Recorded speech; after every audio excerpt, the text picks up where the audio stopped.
Hi. ఇటీవలి కాలంలో betting apps వల్ల ఎంతోమంది తమ జీవితాలను నాశనం చేసుకుంటున్నారు. ఒక్కోసారి ఆ ఊబిలో చిక్కుకున్న తర్వాత బయటకు రాలేకపోతున్నారు. అసలు బెట్టింగ్ యాప్స్ ఎలా మోసాలు చేస్తున్నాయి, వాటి నుంచి బయటపడాలంటే ఏం చేయాలి లాంటి అంశాలను ఈ వీడియోలో చూద్దాం.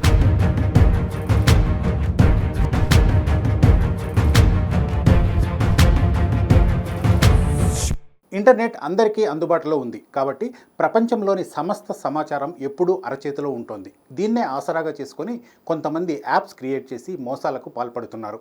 ఇటీవలి కాలంలో మన దేశంలో బెట్టింగ్ యాప్స్ విపరీతంగా పెరిగాయి. ఈ యాప్లు సాధారణంగా క్రికెట్, ఫుట్బాల్, టెన్నిస్ వంటి క్రీడలకు సంబంధించినవై ఉంటున్నాయి. మరికొన్ని రమ్మీ, క్యాసినో, పోకర్ వంటి ఆటలను అందిస్తాయి. వినియోగదారులు తమ మొబైల్ ఫోన్ ద్వారా సులభంగా అకౌంట్ సృష్టించి డబ్బు జమ చేసి ఈ గేమ్స్ ఆడతారు. బెట్టింగ్ యాప్స్ కూడా చూడడానికి చాలా సాధారణ గేమ్ యాప్స్ లాగే కనిపిస్తాయి. అందుకే వీటి మాయాలోకంలోకి ఈజీగా వెళ్ళిపోతున్నారు ఔత్సాహికులు. బెట్టింగ్ యాప్స్లోకి ప్రవేశించడం చాలా సులభం, ఎలాంటి నియంత్రణలు లేవు. అందుకే స్మార్ట్ ఫోన్ యూజ్ చేస్తున్న వారందరికీ ఈ యాప్స్ అందుబాటులో ఉంటున్నాయి. ఈ యాప్స్లోకి వెళ్ళాలనుకునే వాళ్ళు ముందుగా రిజిస్ట్రేషన్ చేసుకోవాల్సి ఉంటుంది. ఈమెయిల్ లేదా ఫోన్ నెంబర్ ఉంటే చాలు, రిజిస్ట్రేషన్ ద్వారా అకౌంట్ క్రియేట్ చేసుకోగలుగుతారు. ఆ తర్వాత గేమ్ ఆడాలంటే ఎంతో కొంత మొత్తాన్ని డిపాజిట్ చేయాలని కోరతాయి. మన బ్యాంక్ అకౌంట్ లేదా యూపీఐ ద్వారా వినియోగదారులు యాప్ అకౌంట్లోకి డబ్బును బదిలీ చేస్తారు. అప్పుడు అసలు ఆట మొదలవుతుంది. ఆట ఆడేటప్పుడు విన్నింగ్ అవకాశాల ద్వారా కస్టమర్లు బెట్టింగ్ చేస్తారు. గెలిస్తే భారీ మొత్తంలో డబ్బు ఇస్తామని ఆశ పెడతారు. డబ్బు గెలిస్తే క్షణాల్లో మీ అకౌంట్లోకి డబ్బు జమ అవుతుందని ప్రచారం చేస్తారు. కానీ చాలా సందర్భాల్లో ఇది జరగదు. బెట్టింగ్ యాప్స్ వల్ల మోసపోయిన వారిని మనం నిత్యం ఎంతోమందిని చూస్తూనే ఉన్నాం. అసలు బెట్టింగ్ యాప్స్ ఎన్ని రకాలుగా మోసం చేస్తున్నాయో ఇప్పుడు చూద్దాం. యాప్స్ క్రియేట్ చేసేవాళ్ళు వివిధ రకాలుగా వాటిని సృష్టిస్తారు. అందులో మొదటిది ఫేక్ గేమ్ యాప్స్. ఇందులో ఆటను ముందే ప్రోగ్రామింగ్ చేసి ఉంటారు. ఇందులో కస్టమర్లు ఎవరు ఆటను గెలవలేరు కాబట్టి పెట్టిన డబ్బంతా వెళ్ళిపోతుంది. రెండోది బోనస్ మాయాజాలం. ఇందులో పెద్ద మొత్తంలో బోనస్ వస్తుందని ఊరిస్తారు. ఎక్కువ మొత్తంలో డిపాజిట్లు చేయాలని కోరతారు. డబ్బు డిపాజిట్ చేసిన తర్వాత వివిధ కారణాలతో బోనస్ ఇవ్వకుండా అసలుకే మోసం చేస్తారు. మూడోది డేటా దుర్వినియోగం. యాప్స్లో అకౌంట్ క్రియేట్ చేసుకునేటప్పుడు మనం మన సమాచారాన్ని మొత్తం అందులో ఇవ్వాల్సి ఉంటుంది. Email, phone number, bank account details ఇలాంటివన్నీ ఇచ్చేసిన తర్వాత వాటిని హ్యాక్ చేసి మన సమాచారాన్ని దుర్వినియోగం చేస్తుంటారు. కొన్ని సందర్భాల్లో మన సమాచారాన్ని ఇతరులకు అమ్మేసి సొమ్ము చేసుకుంటూ ఉంటారు. ఇక నాలుగోది విత్డ్రాయల్ చీటింగ్స్. ఇందులో వినియోగదారులు గెలిచినా కూడా డబ్బు ట్రాన్స్ఫర్ చేసుకునే అవకాశం లేకుండా బ్లాక్ చేసేస్తారు.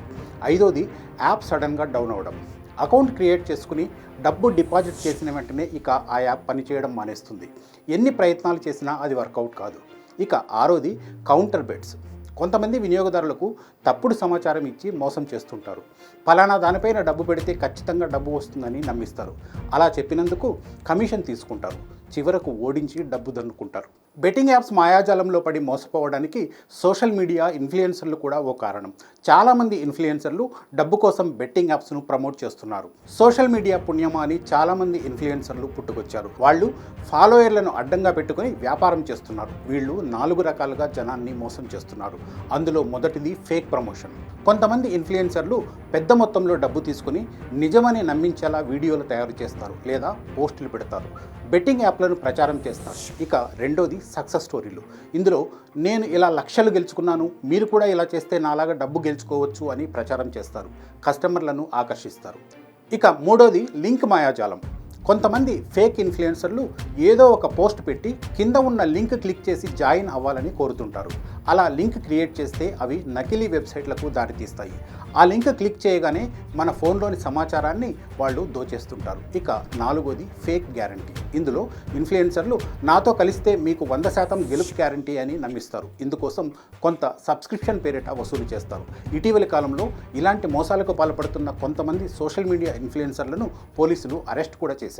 బెట్టింగ్ యాప్స్ మనిషి జీవితంపై చాలా ప్రభావం చూపిస్తున్నాయి. ఒకసారి ఈ ఊబిలో చిక్కుకున్న వాళ్ళు బయటకు రావడం చాలా కష్టంగా మారుతోంది. బెట్టింగ్ యాప్లు వ్యక్తిగత జీవితంతో పాటు కుటుంబం పైన కూడా తీవ్రంగా ప్రభావం చూపిస్తున్నాయి. చాలామంది లక్షలాది రూపాయలు కోల్పోయి అప్పుల ఊబిలో చిక్కుకుంటున్నారు. దీంతో డిప్రెషన్లోకి వెళ్ళిపోతున్నారు. బయటపడే మార్గం తెలియక మరికొంతమంది ఆత్మహత్యలకు పాల్పడుతున్నారు. కొన్ని కుటుంబాలు చిన్నాభిన్నమైపోతున్నాయి. డబ్బు నష్టపోయినందున కుటుంబాల్లో గొడవలు అవుతున్నాయి. కొంతమంది విడాకుల వరకు వెళ్తున్నారు. యాప్స్ ద్వారా డబ్బు పోగొట్టుకున్న వాళ్ళు ఆ నష్టాలను పూడ్చుకునేందుకు దొంగతనాలకు పాల్పడుతున్నారు, మర్డర్లు చేస్తున్నారు. ఇలాంటి చట్ట వ్యతిరేక పనులకు పాల్పడడం ద్వారా మరిన్ని ఇబ్బందులను కొని తెచ్చుకుంటున్నారు. మరి ఈ బెట్టింగ్ యాప్స్ మోసాల నుంచి ఎలా రక్షించుకోవాలి? బెట్టింగ్ యాప్స్ నుంచి బయటపడాలంటే మనం 6 విషయాలను గుర్తుంచుకోవాలి. మొదటిది, ఆయా యాప్లు నిజమైనవో కావో నిర్ధారించుకోవాలి. లైసెన్స్ ఉందో, రిజిస్టర్ అయ్యిందో లేదో తెలుసుకోవాలి. చట్టబద్ధంగా ఆ యాప్ పనిచేస్తుందో లేదో కనుక్కోవాలి. రెండోది, వెరిఫైడ్ యూజర్ రివ్యూలను చదవాలి. వినియోగదారుల ఫీడ్బ్యాక్ ఆధారంగా ఆ యాప్ కరెక్టో కాదో తెలుసుకోవచ్చు. మూడోది, ఎప్పుడైనా యాప్స్లో గేమ్స్ ఆడాలనుకుంటే యాప్ నిజమైనదే అని నిర్ధారించుకున్న తర్వాత తక్కువ మొత్తం పెట్టుబడి పెట్టి మాత్రమే ఆడాలి. ఒకసారి ఓడిపోతే వెంటనే దాని నుంచి బయటకు వచ్చేయాలి. నాలుగోది, ఏదైనా యాప్ను డౌన్లోడ్ చేసుకోవాలనుకుంటే అధికారిక వెబ్సైట్ లేదా యాప్ స్టోర్ నుంచే డౌన్లోడ్ చేసుకోవాలి. ఐదోది, ఓటీపీ లేదా పర్సనల్ డేటాను ఎవరితోనూ షేర్ చేసుకోకూడదు. ఇలాంటి వివరాలు అడిగే యాప్లను వెంటనే ఇగ్నోర్ చేయాలి. ఇక ఆరోది, ఎవరైనా గెలుపు గ్యారంటీ అని చెబితే అలాంటి వాళ్లతో అప్రమత్తంగా ఉండాలి. బెట్టింగ్లో గ్యారంటీ అనేది ఉండదు. లాభం అనే మాటే ఎరుగరు. కాబట్టి తస్మాత్ జాగ్రత్త. బెట్టింగ్ యాప్స్ విషయంలో మన దేశంలో ఒక్కో రాష్ట్రం తీరు ఒక్కోలా ఉంది. కాబట్టి వీటిని నియంత్రించడం కష్టతరంగా మారిందని చెప్పొచ్చు.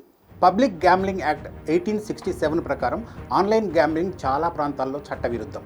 మన దేశంలో కొన్ని రాష్ట్రాలు బెట్టింగ్ యాప్స్ను పూర్తిగా నిషేధించాయి.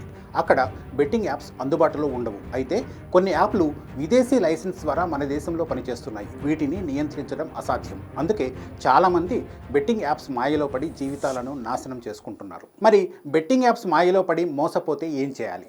తెలుసో తెలియకో బెట్టింగ్ యాప్స్ ద్వారా మోసపోతే వెంటనే సైబర్ క్రైమ్ పోర్టల్ cybercrime.gov.in అనే వెబ్సైట్కి వెళ్ళి ఫిర్యాదు చేయాలి.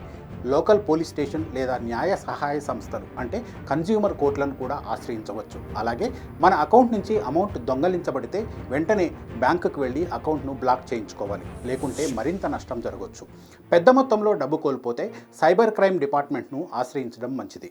చూశారుగా బెట్టింగ్ యాప్స్ ఎన్ని రకాలుగా మాయ చేస్తున్నాయో. కాబట్టి వీటి నుంచి బయటపడాలంటే అప్రమత్తంగా ఉండడం ఒక్కటే మార్గం. ఆన్లైన్ యాప్స్ మనకు ఎట్టి పరిస్థితుల్లో డబ్బు ఇవ్వవు. ఈ విషయాన్ని అందరూ గుర్తుపెట్టుకోవాలి.